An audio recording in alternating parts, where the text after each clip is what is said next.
Assalamu alaikum everybody.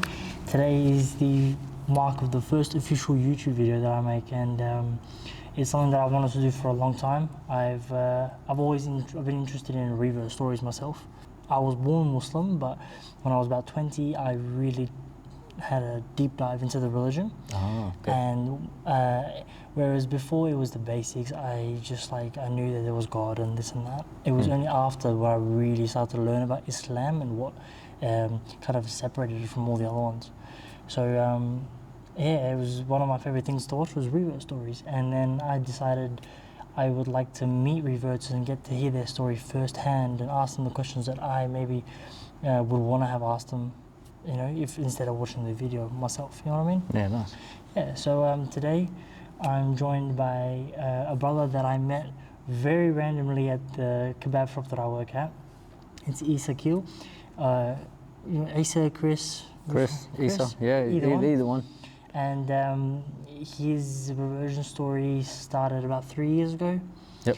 And he's had an interesting life, and I think we should just kind of jump right in and just let him kind of take the introduction of how it all began for you. Where do you want to start? I would say growing up, like where did you start? So where did I start? So when I was young in my teenage years, I've always had like interactions with Muslims. Yeah, okay. Especially when I was a lot younger. I grew up around a Turkish lady. Her name was Nesel. True. Very sweet lady. She would always call me Yavrum, Yavrum, and she'd always invite me over to eat Turkish food. Yeah. But it wasn't really that experience that sort of started turning me. It's only when I was a teenager, just starting to be able to work, and I was earning a little bit of money for myself. And I was in the city, and there was this market, like a deli on the corner. And I'd gone in to buy 2 bottles of water. I had like a little bit of money left on my card. I went to swipe my card, and it declined. And the guy behind the counter was like, "Oh, brother, no problem. You can have this 2 waters. It's on me." And I was like, "Why?" And he said, as a Muslim, we are required to give those who ask for, food and water. And it sort of got me thinking. I was like, "Oh, what is this?" Like, what city was this in? This is in Perth. This is in Perth. Okay, yeah. okay. So this is on the corner of Barrack and Murray Street. Okay. The deli is still there. It's like delis, next to the barber shop. Okay, I know what you're talking about. I used to work in the city, that's why. Yeah. Okay. Yep. So that was my first interaction with Muslims, and as my journey progressed, I grew up as a Christian in a very sort of evangelical household, so to speak. Did you grow up practicing, or was it more of my kind of situation where you were born as a Christian, you just kind of went along with what the parents said, and Yeah, so it's pretty much kind of similar to that.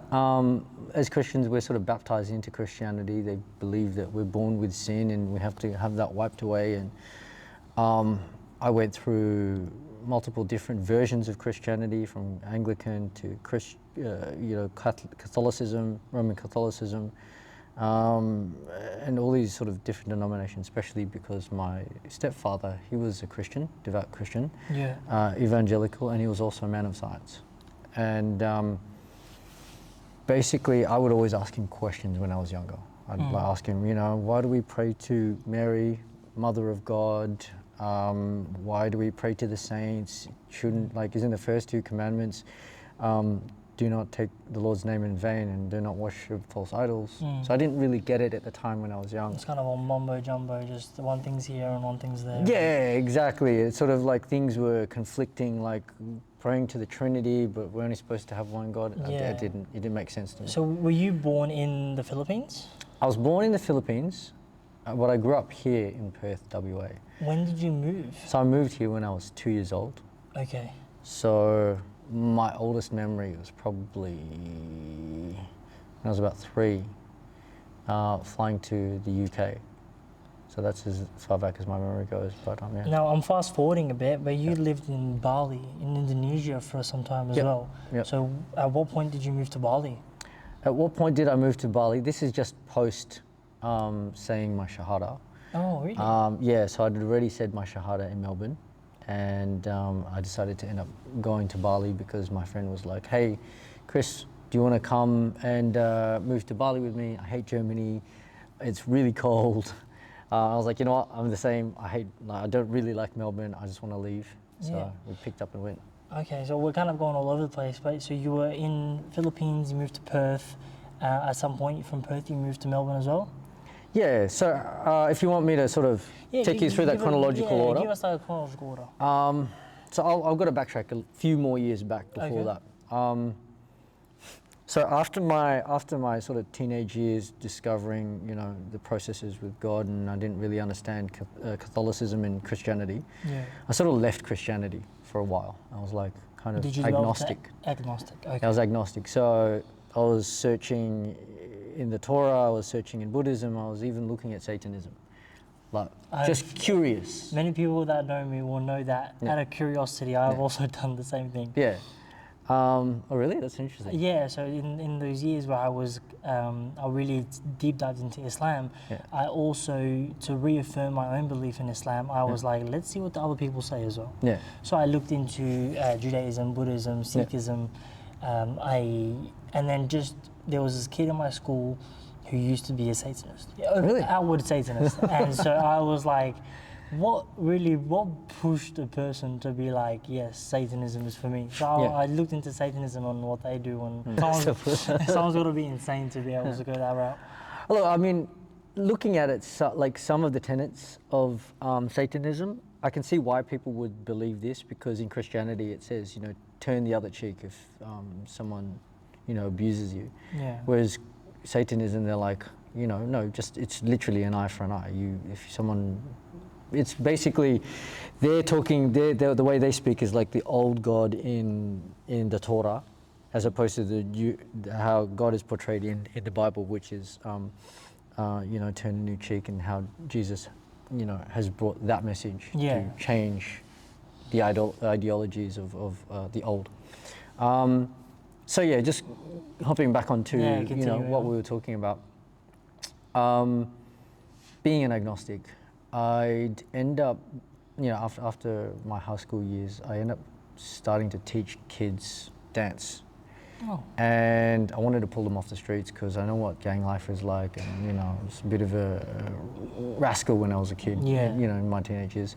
So I pulled them off the streets, and unfortunately that spun me down the complete opposite path, because I ended up getting a really huge Vodafone bill, and I was like, I need to sort out my life. So I was like, okay, let's do some bad things to get money, and I did, which was basically dealing drugs. Yeah. And I was naughty, and I ended up finding myself in the slammer. So I spent a couple of years reflecting on my life. I met a Christian mentor. Perth? Yeah, it was in Perth. So I met a Christian mentor, and I met also a Muslim mentor. And I was really sort of seeking my faith again.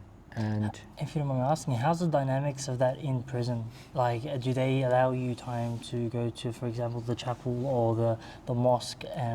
Of course. They give you like a Quran, I'm assuming, or like a Bible to read? And so they allow free education. So pretty much I would go to the library every sort of lunch and between the break periods. And I would converse with different peoples of different faiths. I had a Vietnamese Buddhist teacher there. We would talk about Buddhism, and I'd talk with, philosophize with many different, belief systems.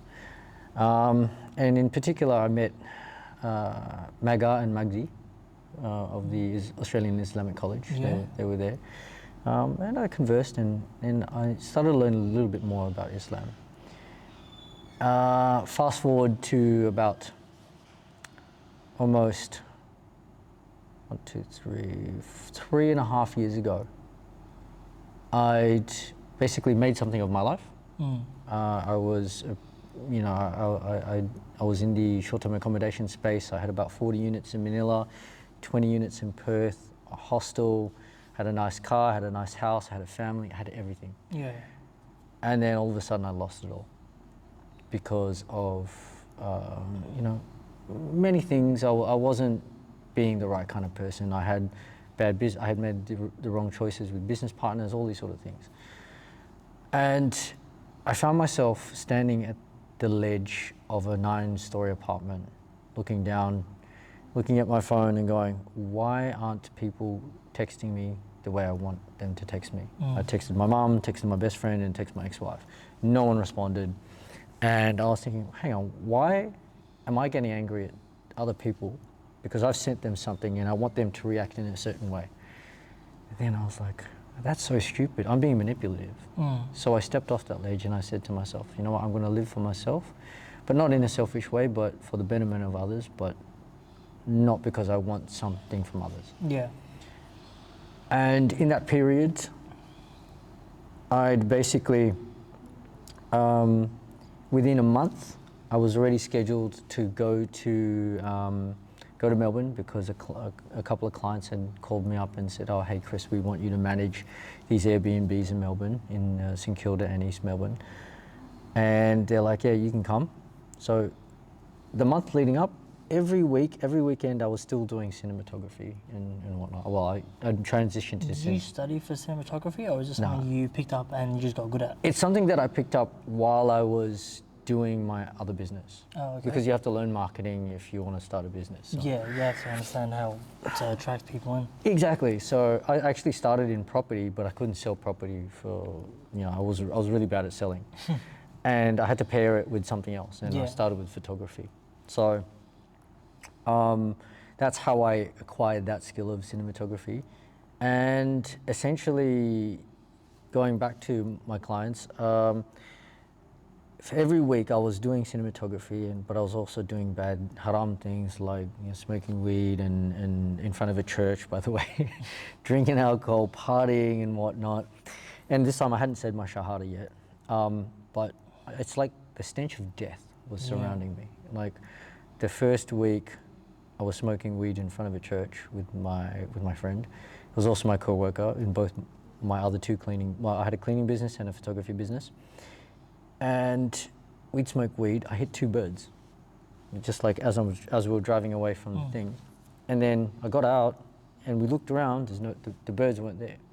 Then the following week, it's like minor signs just come. Yeah, minor signs. Like the following week, Multiverse of Madness came out, which is the Marvel movie. Yeah. And my brother was in the car. My 2 kids were in the car, and this dog just sort of comes out of nowhere, and then I accidentally run him over, doo doo. And my brother's freaking out. My kids are like, what the hell was that noise?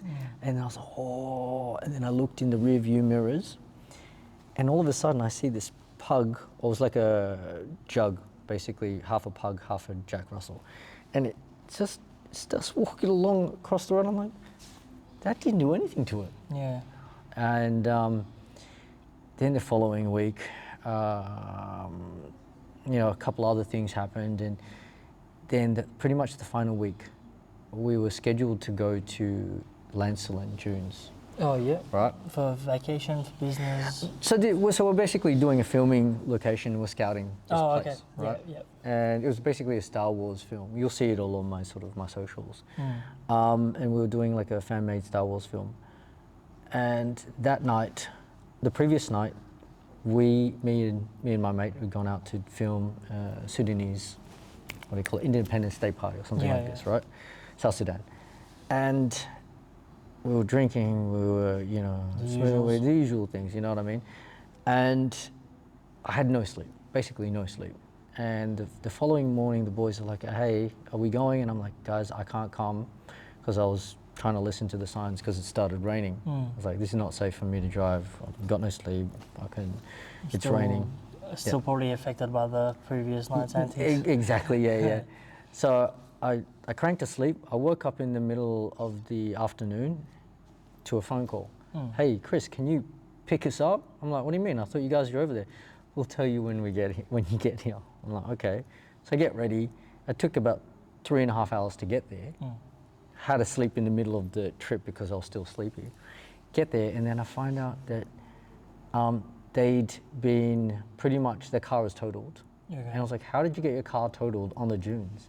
They told me the story. Basically, imagine this is their car here, and then there was this Land Cruiser that just comes fanging out the dunes and then smashed right in front, pretty much right in front of the Head-on collision. Sort of T-bone collision, where the passenger seat, where I would have been sleeping. If And I you was had like, been astaghfirullah. Oh, well, I didn't say astaghfirullah at the time, but you know, it's like, oh my God. oh my goodness, this is like this is another sign. I have to do something. So when I landed in Melbourne, which was the following week after that, I landed in Melbourne. I was like, I'm going to, you know, search for God. And long story short, this Somalian cab driver or Uber driver had started talking to me. It's like he knew everything about me. It's like he knew what sort of pain I was going through. Lost my kids, lost my business, lost my wife, everything. Were you making ends meet? Like, were you struggling at this point financially in your life? Yes. So you were just working the odd job trying to make ends meet? Yes. Okay. Yep. So I was really struggling. It was like a really low point in my life. Very sort of trialing time. And I had a lot of weight on my shoulders. And so when he started saying the Shahada, I felt this, like I started mouthing it as well, just like following along with my lips. And as he was saying it and I was doing that, I felt this weight lift off my shoulders and I found myself weeping. And from At this point, had you already looked into Islam? Did you? Yeah. Oh, so you had known about the basics and I already knew about a fundamentals. lot. Yeah, I already knew about the fundamentals, like prayer times, how to do wudu, the 5 pillars of Islam. So your learning of Islam, was this over the period of like 5-6 years? Was it more recent? At least 2 decades. 2 decades. So since I taught dance, I'd actually was introduced to a couple of the Muslim boys who I was teaching dance to. Their father was a sheikh. Oh, okay. Yeah, I don't remember their names. Abdu and Abdi is the two brothers' names, but I don't remember their father's name. Afghans from Melbourne. Okay.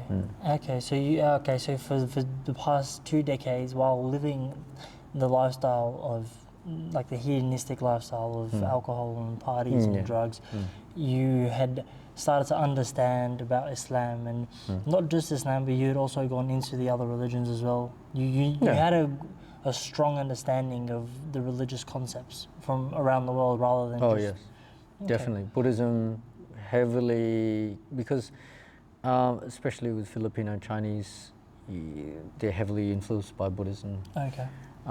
So I took a liking to that because it seemed like a very passive religion. Yeah.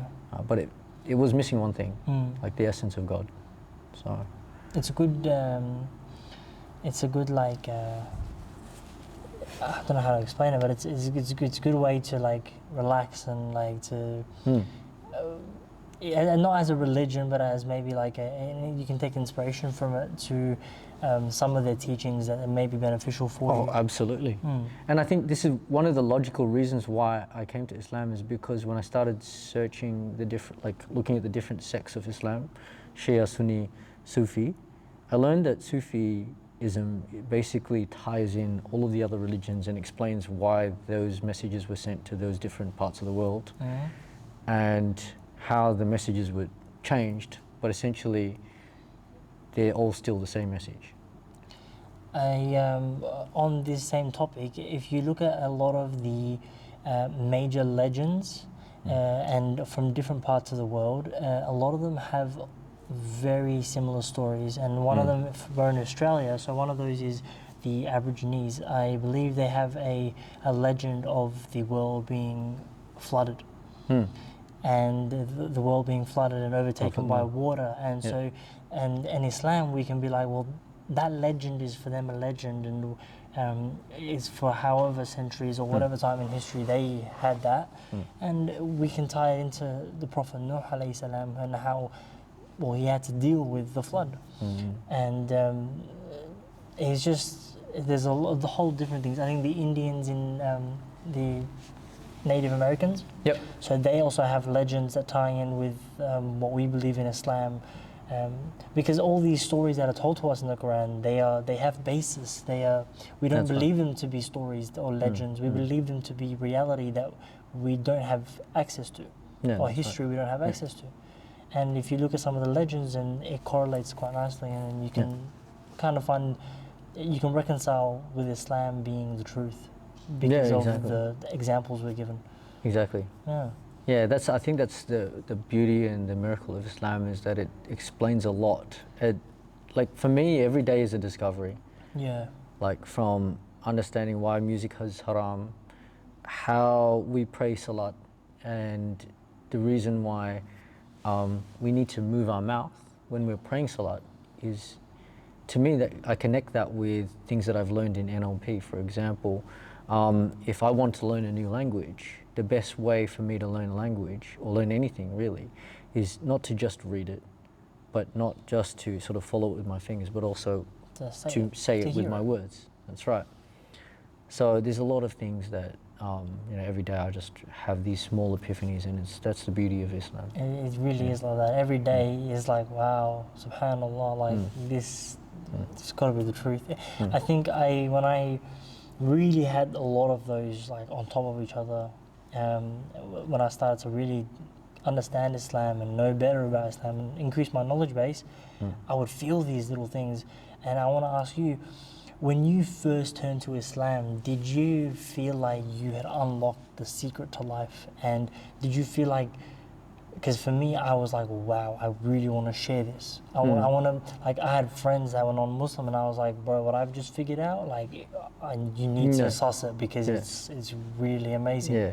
And the feelings I was getting from it, the comfort and the surety, just knowing that I have reliance on a foundation that is unbreakable and impenetrable. That you can seek refuge in something that's greater than us. Exactly, man. It was a beautiful feeling, and I was eager to share that feeling. Did you have that feeling once you had reverted? I think so, but then I think there's a reality check in terms of like people's receptiveness to listen. Yeah. I came to realize that afterwards. Yeah. And you're absolutely right. But I was fortunate to find other Muslims who sort of shared the same zest and zeal. Yeah. Like I reconnected with an old friend of mine, Ebony, and she's a very, very good old friend of mine that we'd known each other for, since we were teenagers. Yeah. And she taught me a lot about Islam. And for the period that I was in Melbourne, she'd educate me. And I think that was important for me to meet other Muslims and share that, because had I shared that with Christians or atheists, there's a huge pushback because you're trying to shake their foundations of faith. Yeah. Yeah. See, I think that's where the difference is between us, is because I was born Muslim and I grew up around Muslims. When I would share these things with them, I had the community foundation already, whereas you would have to now seek to find the community of Muslims. That's right. Yeah. And did you find them to be accepting and? Oh, incredibly accepting. Yeah. Like my first experience at the mosque, I think it was, I don't know if it was called Fitzroy. I remember it's somewhere north of Melbourne, and it was my first mosque. And I went there. I said my shahada, but there was like 300 people in this mosque. Huge mosque. Massive. And it took at least a good 20 minutes for everyone to come up and, greet me to, greeting me to Islam. Yeah, just like kiss on the cheek. I was like, wow, this is wild. And from that point forward, actually, every single time I bumped into a Muslim, I felt like my heart was like full. Yeah. Because it's like I'm home, doesn't matter where I am. Just like that post that I posted obviously the other day. I was like, it doesn't matter where I am, I can go to the masjid and I can feel comfort and meet other Muslims. Yeah, I went to, because I've been around Europe, and I went to Indonesia, I went to Bali as well. Yeah. And no matter what mosque you go to, you will find someone there that you can talk to. Yeah, and like there'll be a friend. Yeah. And there is obviously the odd old person that will not want anyone to talk to, but besides that, you'll find people that will be there for you. Yeah. Okay, so how long are you back and forth from Melbourne and Perth during your life? So Melbourne was a 3 to 4 month stint. Okay. And I did it. Sorry, excuse me. I've just finished eating kebab from your place. So it was 4 months. looking after these 7 Airbnbs and whatnot. So it wasn't a back and forth. I had gone there previously just to holiday and travel. But yeah, Melbourne was only sort of a one-time thing for me, and I didn't really want to live there for too long. Okay. Just because it was too cold, and I'm a tropical person. Yeah. Okay, so when did you decide you wanted to go to Bali? What year was it roughly? So pretty much straight after Melbourne. Straight after Melbourne, straight after your shahada? After that story, about 4 months in,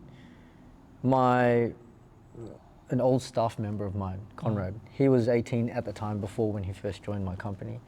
And we'd sort of kept in contact, and he'd left to Germany, and he called me and he's like, "Oh, Chris, you wanna jump on a flight to Bali? Do you wanna come with me to Bali?" And I'm like, "What do you mean?" He's like, "Oh, look, I hate Germany.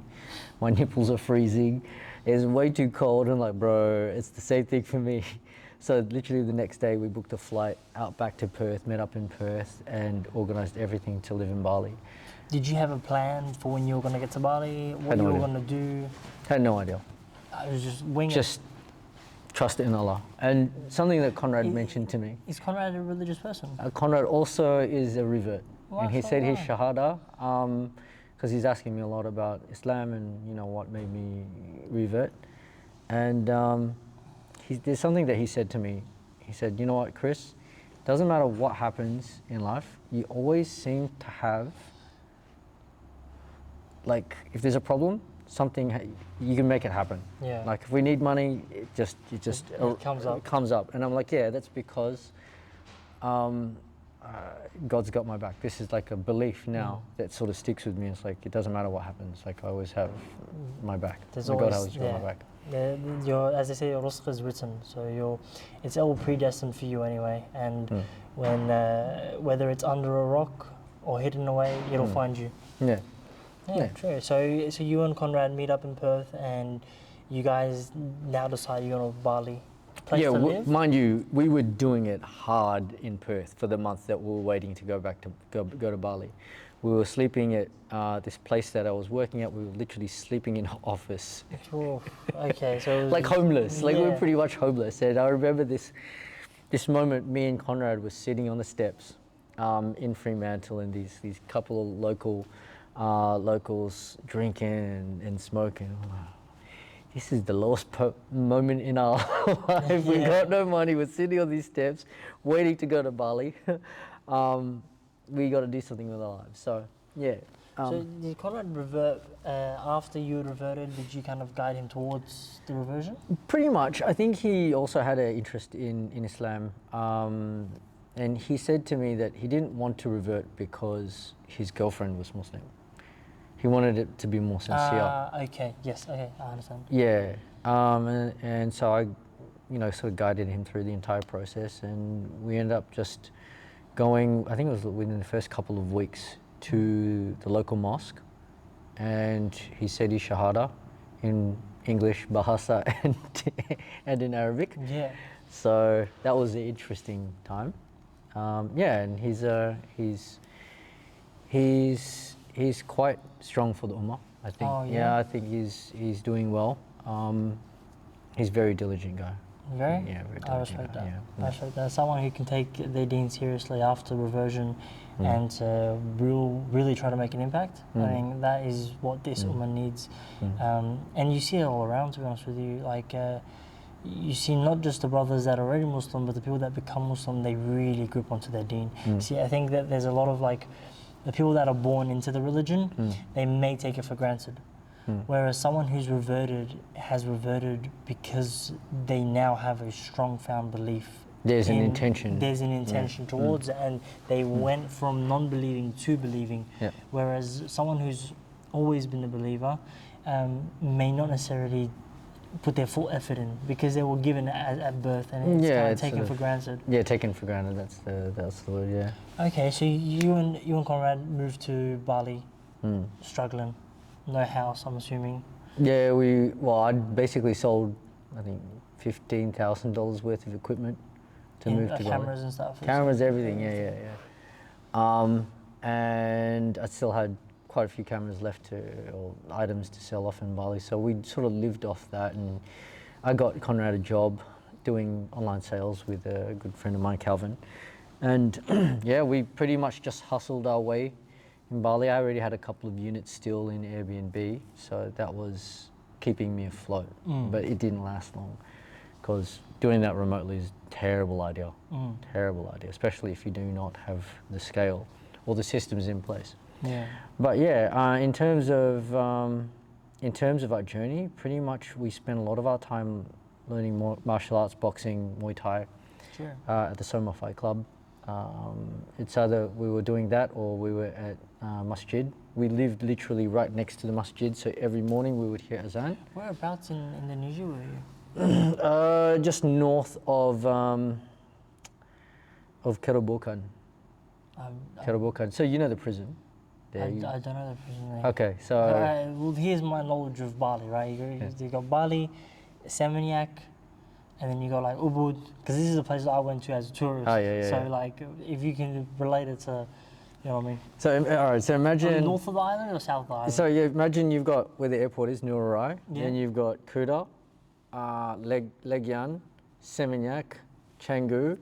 But next to Seminyak and sort of across from Canggu is Kerobokan, just a little sort of north corner of Kerobokan. Okay. Kerobokan. Okay, so I see our villa that when me and my friends went, it was in Canggu. Canggu, yeah. So whenever people ask me before where I'd lived, I'd just say Canggu because it's just much more easier to tell them where it is. Yeah.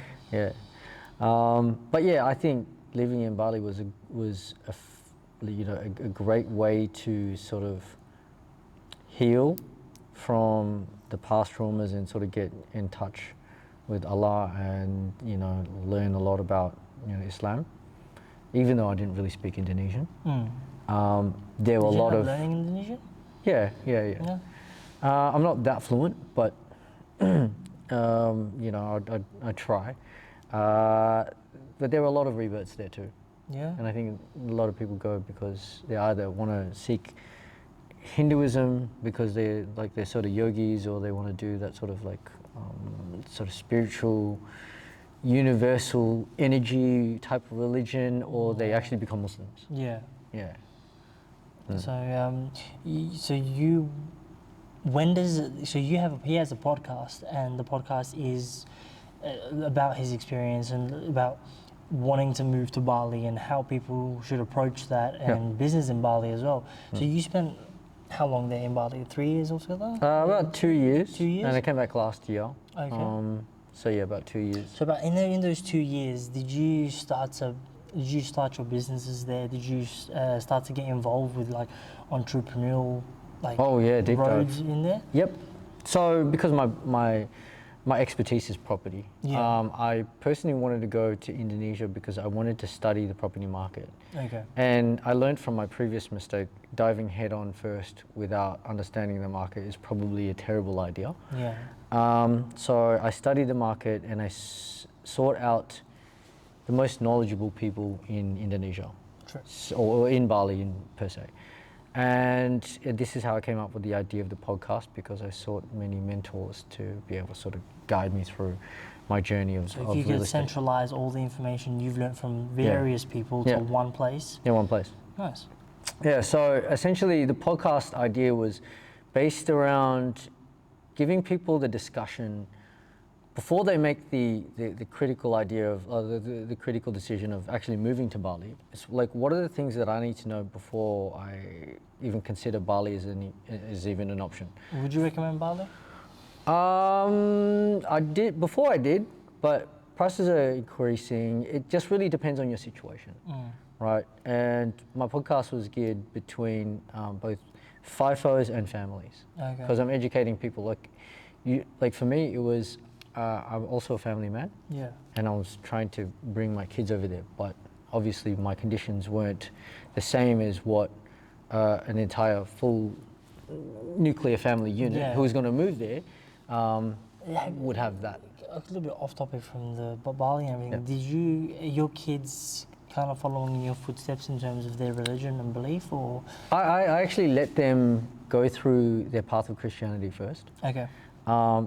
And then But you can, in fact, for example, my son, we went to masjid yesterday. oh, sure, he comes with So you. yeah, so whenever I do my things, I just take them with me, and they have their own Let them thobe, experience they it. have their own hijab, yeah, everything. Yeah, that's nice. I think if you let them experience it and they naturally get inclined towards it, I think it's more healthy for them. Yeah, Um, I let them make a full decision for themselves when they're older, you know. So Yeah, and you can. The best you can do is guide them and just hope for, Allah guides, and we just, we do the bidding of giving the information. that's right. I just point out, my observations. What do you think of So this? in your period in Bali, while you were for the 2 years trying to work on the markets of the real estate and businesses and how the system in Bali runs, were you quite attached to your Quran as also a knowledge base besides the, for lack of a better word, like the worldly affairs? Did you also read the Quran in that period? So what I did in terms of reading the Quran, I would read the Quran through an app, Oh yeah. the Atan app, and every night I would put it to play as I sleep, and I memorized quite a lot of it, all the way through, maybe very near to the end of Surah Al-Baqarah. Wow. And I know that's one of the longest. But I spent a lot of my time understanding Islamic politics first, because I wanted to strengthen, my understanding of, if someone asked me about Islam, what do I know about how I should perform as a Muslim? What are the things that I need to know? Yeah. How Christians view Islam, how Muslims view Christians, and all of these sort of things, and even the stories of the prophets. Yeah. I learned because I wanted to show my kids the stories of the prophets in the Islamic version as opposed to the Christian version. Yeah. So from our perspective, Yeah. Did you learn about any of the history of the, like, for example, the Khalifas? The Khalifas, the dynasties, the Umayyad dynasty. I went through all of the history. So Amazing I know stuff. from our first meeting, you took Salahuddin as an inspiration. Oh, I love. That is a good. He's a great man, and that's because I watched the movie The City of God. Oh, it's not The City of God. That's a different Kingdom movie. of Heaven? Kingdom of Heaven. Sorry, City of God is a Brazilian movie. Do not watch that. It is a very violent movie. Kingdom of Heaven, yes. I started with the director's cut. Amazing, amazing film. And I've been told that's the better way to watch it. Yeah, even though it's longer. But it shows how Muslims acted in wartime. Yeah. And it was completely different contrast to what we see on TV about, terrorism this, terrorism that. So It was a true. If you look at the history books of those Based early on a true Muslims, story. it's a true reflection of what Islam is capable of if it's practiced correctly by the people in charge. Yeah. I think in today's society, in today's world, we don't have a proper government, a proper state that is run by proper Islamic law. It's been intertwined with a lot of the modern ideas. Western culture, yeah. Western culture and modern ideas, and be that as it may, some people will disagree and say no, Islam is barbarism, it's old-fashioned and stuff. But I mean, we are seeing it live in front of our eyes. These new ideas, they're just not working out as well as everyone thinks. Exactly, yeah. Well, I think that's also one of the reasons why I came to Islam, is because I'm a father, I've got kids, and I don't exactly want my kids being groomed in ideologies that that exposes them to things that could damage their life, like, irreparably. The harm is not like it's a mental harm as well. Yep. I think when you have so many ideas that aren't grounded and don't have a strong foundation, you end up crumbling, and your brain just can't handle that much crumble. You end up, you fall apart, and then that's where you hear a whole bunch of people that are upset and sad and they want to neck it, and the suicide rate goes up. Yeah, of course. Yeah, I mean, if you look at the numbers, it's crazy. It's each country is different, obviously, but I think you'll find that in the places where you think it shouldn't be bad, it is usually worse. So right now, what are your projects at the moment, and how are you kind of? What's your work in? What do you do?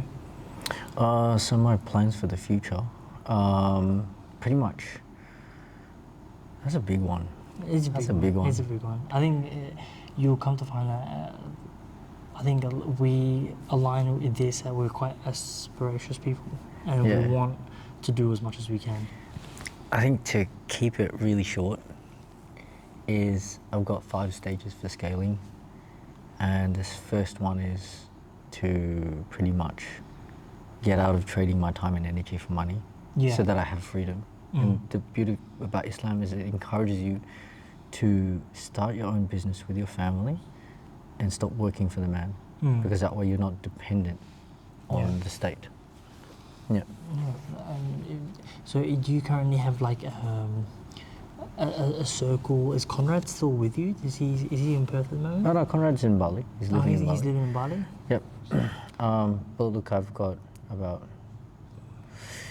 7, 8, 9, 10 different groups that I've built as communities, from Perth entrepreneurs to Airbnb host Perth, Airbnb host Queensland, Bali expats community, Bali travelers community, actors in Perth. A lot of them are quite big numbers. They range anywhere between like 1.7 thousand to 72,000 members. So pretty much growing those and scaling those to help people on a sort of grander scale. Sure. So, and at the moment... we do have a podcast coming up, but I'll keep that as a secret, so just to whet your taste buds. Oh yeah? So you have a secondary podcast besides the Bali podcast? Yes, it's a different podcast. It's based around the events that we've been doing, the bold events, and essentially... What are the bold events, if you don't mind me asking? The bold events is an idea that I came up with a couple of friends, and we were like, you know what, people are struggling to come out of their shell after COVID. You know, they've lost everything from their relationships to their wealth to their health, right? And we're like, how do we bring all of these people together? Because I had these multiple groups, from Airbnb to business owners to actors or creatives. How do I make an event that makes people come out and integrate in an event that's not the usual property event or the usual entrepreneur event or Like the a usual socialisation. creative event? Yeah, so I'm just going to mix all these groups together and get them talking so that they can have different kinds of conversations as opposed to the boring Nice conversation. connectivity hub as well. You can get to make some connections if you can, maybe expand your network, and That's right. might lead to something. That's right, exactly. Awesome. And now where are these events held? So we've held them in a couple of different venues. First one was in the Camfield. Then the other one was in a brewery, like on the river. I can't remember where it was. But yeah. True. And so you have a podcast revolving around that? That's the topic of discussion? Yes, we're just basically going to take Okay, that brand little name teaser, and little teaser. Okay. and implant it there. So it's a little teaser. No teaser. That's awesome. What would you say is words you would say to yourself if you could go back, like, as a point of reflection for yourself? Like, what would you be telling your younger self? if you Oh, could I look like back? this question. I like this question because I ask people this all the time. I usually phrase it slightly different, which would be like, what would one skill that you would tell your 11-year-old self to pick up? And that would be the art of storytelling. Learn how to storytell by asking questions. Okay, that's a really good one, especially for a podcast. Because you'll learn a lot by listening. It's there's this Muhammad Hijab. You know who that is? Oh yeah, Muhammad great guy, Hijab. great guy. So he, I remember in one of his videos, he was like, the one who asks the question is the one who directs the conversation. That's right. So if you ask the right questions, you can direct the conversation in places that someone else may not be able to. Yeah. So if you know how to ask the right questions at the right time, then you can have a conversation that could inspire, that could bring emotion, that can change the whole perspective of someone. And if you can convey a message through questions, I reckon it's pretty good. Yeah, exactly. Absolutely. I love Muhammad Hijab. Yeah, Muhammad Hijab is real cool. Yeah. Well, maybe one day I'll get to meet him. Who knows? Yeah. Maybe this Fingers crossed. takes me far enough. Maybe I'll interview him one day, you know? Hopefully. Yeah. Inshallah. Inshallah. We'll see what happens, bro. That's it. Other than that, man, do you have any questions for me? Any questions? I do. Any discussion points? Yeah, go for it. I do. I think how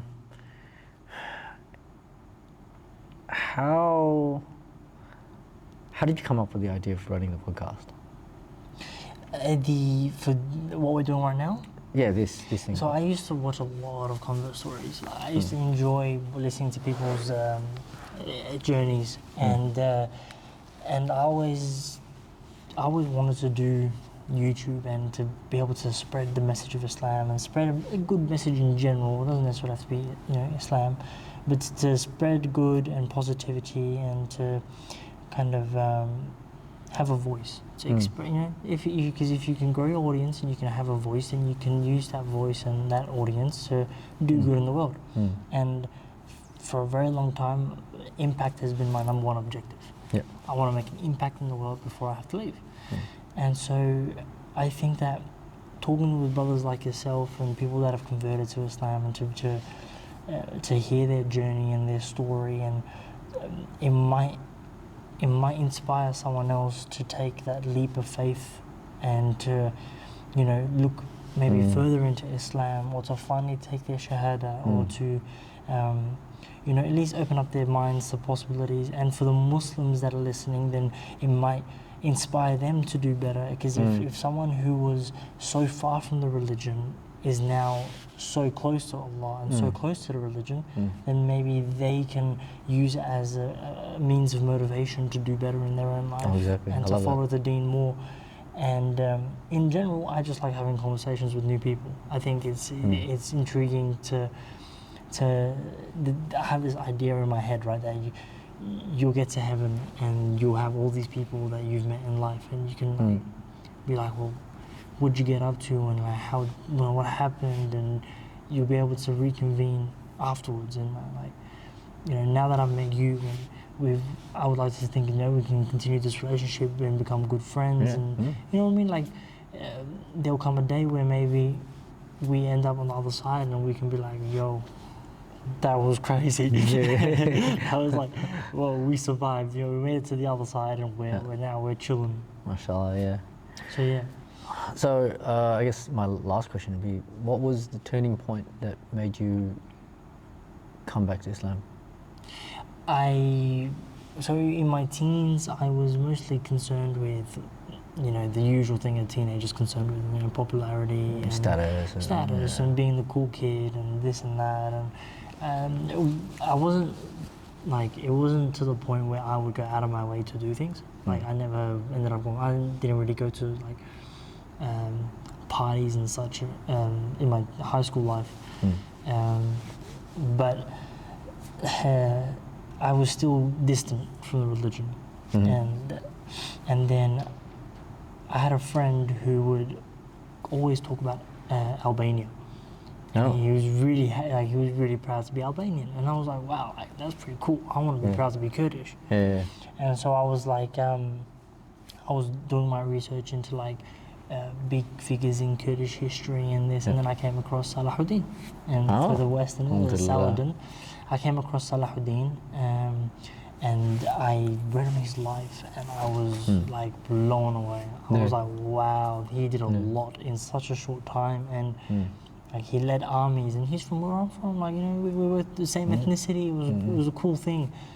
And then I was like, wow. So like, he did all that, and his inspiration was the Prophet Muhammad sallallahu alaihi wasallam.